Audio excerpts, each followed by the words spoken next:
If you have a team, but it feels like you are the only one truly responsible for making things happen, this video is for you. Maybe your team waits for you to tell them what to do instead of solving problems on their own. If you don't constantly check in, things slow down or don't get done at all. And worst of all, there is no clear system to track who's responsible for what and whether it's actually working. In this video, I'll show you how to manage your team in just 2 hours a week and turn them into productive superstars who get things done. So let's dive in. First of all, let's clarify the goal. I believe that whether we have 1 employee or 20 employees, we can all agree that this is what we want from a team. We want to build a team that takes ownership, a team that solves problems proactively and feels accountable for the outcomes. And they also see the business goals as their own. We also want to align everyone around clear goals, right? So everyone knows exactly what success looks like and what they are working toward. And also there is no confusion or no miscommunication about priorities. So we want to encourage ownership and minimize management. But before we get to the specific framework and the specific steps, I always like to explain the framework with a little analogy. So let me explain. Let's imagine that you track your health stats, right? Your metrics like body weight, body fat percentage, and strength levels to show how healthy you are, right? Maybe you use one of the smartwatches to tell you all of these stats. And based on the stats, you decide to increase your strength and reduce body fat in the next 12 weeks. Like you are not happy with what you see in terms of your health stats, so you set yourself a little challenge for the next 12 weeks. So you specify it that, let's say in terms of the strength, you want to increase your bench press from 85 to 100 kilos and lower your body fat percentage from 22 to 18%, right? You're specifying what you are actually trying to do here. Well, and then you also plan how you are going to achieve these things, right? For increasing the bench press, you are going to follow progressive overload, consume 150 grams of protein every day. And for lowering body fat, you will implement a calorie deficit diet and schedule some cardio training. Now, why are we even talking about this? Because if you really think about it in terms of business, you tracking your health stats is basically monitoring the key performance indicators, the KPIs. You deciding to increase strength and reduce body fat in 12 weeks is defining the objective based on the KPIs you are tracking. You deciding the specific that you want to increase your bench press from 85 to 100 is defining a specific result, right? Because here you mentioned you want to increase strength, but what does it actually mean, right? You define the key result you want to achieve and then specifying that you want to follow a progressive overload, eat 150 grams of protein per day. You planned the initiatives, you plan the specific steps that will help you reach the key result you want. Now, this is what the framework looks like. It all begins with the key performance indicators, right? We already talked about this, that it's tracking the ongoing performance. But in terms of business, those are the critical areas of your business. And you are probably already tracking your revenue, your margins, your conversion rates, or potentially your customer acquisition cost. Basically, KPIs just let us know if we are even performing well, right? So we can then diagnose and see the potential trends, what could be improved, what could be optimized. Which leads us to the next step is defining the objective, right? Defining the big picture goal that aligns with our strategy. Essentially answering the question, what do we want to achieve? For example, based on the KPIs, we may see that our revenue has been stagnating for quite some time, so we might decide to fix that, we will launch new products or improve the profitability of our best-selling product. Then we zoom in to see the specific results, right, we want to achieve. Because the key results are there to measure the progress toward achieving the objective, right, the specifics we want to achieve. So, as we said, specific, measurable, and time-bound outcomes we want to achieve. In other words, we are answering the question, how will we achieve the objective? Because this will help us to keep the objective actionable, right? So for example, for improving our profitability, we can decide that one of the key results we want to achieve is to lower our ACoS to 25% or increase a listing conversion rate from 12 to 15%. But of course, we are still not done. We still need to plan the initiatives. How are we going to achieve the key results? So as you can see here in this diagram, right? Because the initiatives are the specific steps to help us achieve the OKRs, the objective and the key results. In other words, what do we need to do in order to achieve the key result? So for example, we said that we might want to increase conversion rate from 12 to 15%. So one of the key initiatives could be split testing, optimizing the listing, or maybe even adding a video to the listing, because all of these specific things might help us increase the conversion rate on that listing. Now, why are we talking about this in terms of managing a team? Let me explain how to put this framework to work in 5 simple steps, because this will then enable us to make our team more productive and manage them in just as little time as possible. So we have the 5 steps to implement this framework into our business. The first step is the diagnosis, right? We are going to work with the KPIs, and the manager is responsible for this, right? Look at the KPIs, look at the different metrics we are tracking on a regular basis, and identify the underperforming areas or potential opportunities for improvement, right? So what KPIs are below expectations, what trends are there, which areas we could improve. So basically, it's all about gathering data and insights, having the finger on the pulse of the business, so we can then identify the most pressing issues. Sometimes it might be cash flow, other times it might be profitability, other times it might be the top line revenue, right? So we are tracking KPIs in order to identify the areas we want to improve, right? So as we said before, it could be profitability of our bestseller, right? We want to increase it from $12,000 per month to $15,000 per month, or it could be total sales revenue, right? The revenue our business is generating, we want to increase from 300K to 450 because we noticed that we've been stagnating for a while. That is the diagnosis.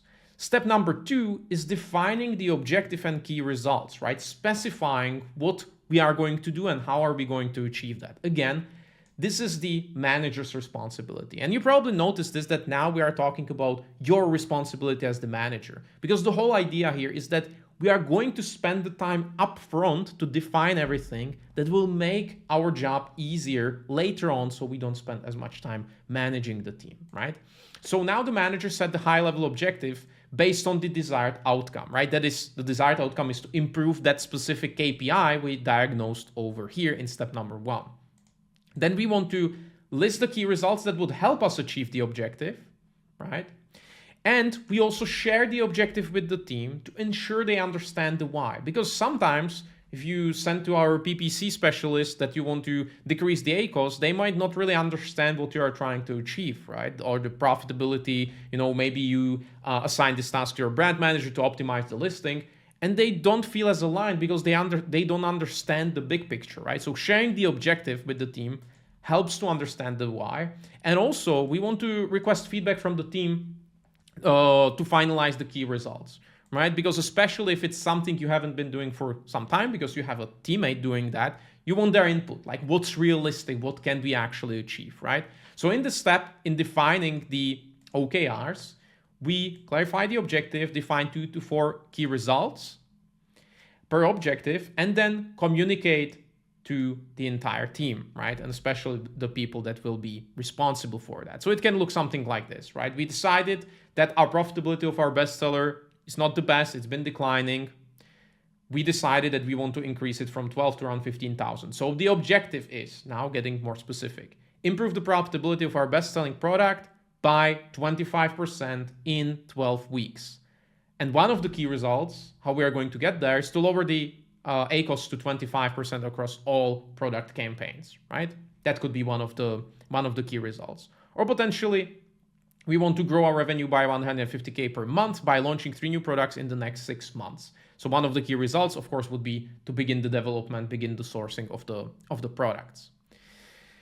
Now we are finally getting to the good stuff, right? Where the magic happens. We will brainstorm and assign the initiatives. And the idea here is that the team is responsible for this. This is how we create the ownership, because they are actually responsible for the brainstorming and proposing the initiatives, helping you, telling you how they are going to achieve the key result you discussed in the previous step, right? So the manager is there to provide guidance, but the team owns the planning and the execution, right? So for them, it's way easier to transfer the ownership for the plan if the team or if the employee is the one who came up with the plan in the first place. So the action would be to host a brainstorming session, right? We are still in the in the planning period with the team members, list potential initiatives to achieve key results, right? So we will be brainstorming, they will be sharing ideas. For example, we talked about lowering ACOS to 25%. So how are you going to do that, right? And the team, the PPC specialist on the team, would suddenly start sharing the key initiatives, the initiatives to achieve this result. Like, how is he going to do that? Like, what are the different things he can try? Or your brand manager, you agree that you want to increase the conversion rates from 12 to 15%, and now he's telling you how he's going to do that. He knows the listing, he knows the customer, so he can tell you, I will try, to add a video to the listing. I will try split testing. And just the fact that they come up with these makes it so much easier to make them own the outcome, to own the whole project, right? And once we do that, we document the plan and transfer it into our task management, right? All of the deadlines, all of the accountability needs to be somewhere in Asana, ClickUp, wherever. But now the idea is that it's down there, right? Now we made the plan. Now it's time to execute, right? The planning is done. So now we have the execution and monitoring and making sure that everything is working. Again, the team is responsible for the execution of the plan they came up with, while the manager is there just to provide guidance and weekly check-ins. So this is the management. These are the 2 hours per week I mentioned before, right? Those are the weekly check-ins to keep everyone aligned and accountable. During the check-ins, the team, provides updates, the progress, and discussing roadblocks, especially discussing roadblocks. That's why the manager is there, of course, to hold them accountable, but to also help them figure out how to overcome potential challenges, right? So the manager is running the check-ins. And the beauty of this is that the check-in, 15, 20 minutes, that's enough, right? So if you have a team, 5, 6 people, you can get it done in 2 hours a week. And that's exactly why are we implementing this framework, because everything has been planned, all of the steps, the team came up with the plans, so it's easier to hold them accountable, to transfer the ownership of the project to them. And we can just run the check-ins, which really is all that the management then comes down to, right? Of course, we are helping them solve issues, so there might be something unexpected, but the weekly check-ins shouldn't really take more than 2 hours a week. Of course, during the weekly check-ins, what's going well, what's stuck, what's next, and also track progress, right? We are tracking the key result. We have the metrics, maybe optimizing the conversion rate. So after every key initiative has been finished, let's say we implemented the video on the listing, we still want to track the progress. We don't want to wait 3 months to analyze whether it worked, right? We still want to monitor the progress on a regular basis to see whether we are even on the right track. And lastly, step number 5 is evaluating, and that is, again, the manager's responsibility. The OKR cycle will be usually around a quarter, right? Quarterly sprint. So again, the team shares insight, what worked, what didn't, and the manager is analyzing whether they managed to achieve the key results, whether they managed to achieve the ultimate objective they defined in the planning session. So again, this would be your regular quarterly strategy session. Did we achieve it? Why not? What were the biggest wins on challenges? And this is basically a regular review. But the idea then, after you evaluate, again, we diagnose our KPIs and we go through this process once again. If you find this content helpful, make sure to leave a like and subscribe so you don't miss our future videos. If you need help implementing a proper structure, building the right team, or making your existing team better, make sure to check out the link in the description. And our next video here is probably the most comprehensive hiring guide you can find online for free. So make sure to check it out right now. See you next week. Bye.